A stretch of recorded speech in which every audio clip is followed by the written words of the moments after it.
और जैसा कि आपने हमारे पिछले गरुड़ पुराण भागों में जाना कि कर्मों के आधार पर यह निर्णय होता है कि कौन स्वर्ग जाएगा और कौन नरक। संसार में मानव जीवन में रहकर अच्छे कर्म करने वाले लोग स्वर्ग जाते हैं और दूसरों के साथ अमानवीय व्यवहार बुरे कर्म करने वाले लोग नरक भोगते हैं।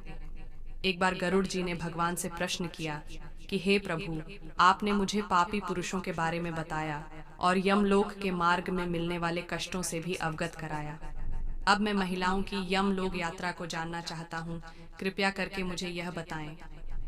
भगवान विष्णु ने कहा कि है कश्यप पुत्र, यह संसार व्यक्ति के कर्मों पर ही निर्भर है। जैसे कम होंगे वैसे ही मृत्यु के बाद उसकी गति होगी। मानव योनि में कर्म प्रधान प्रधान है, चाहे स्त्री हो या पुरुष। जैसे पुरुष बुरे कर्मों के बाद नर जाता है, वैसे ही स्त्री को भी बुरे कर्मों का भोग भोगना ही पड़ता है।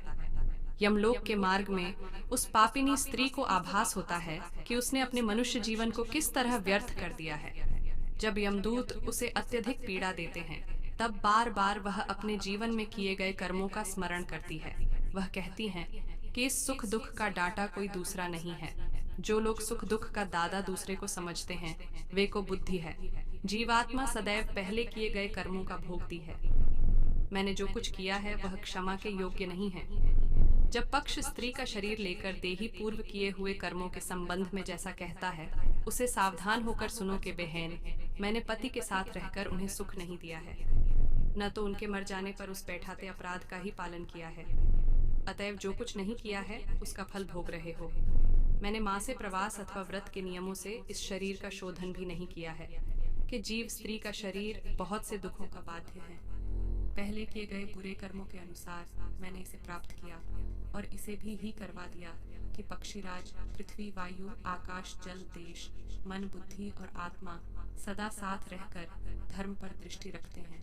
यह समस्त प्राणियों के शुभाशुभ कर्मों के निरंतर साक्षी रहते हैं। इनके साथ धर्म जीव का अनुसरण करता है।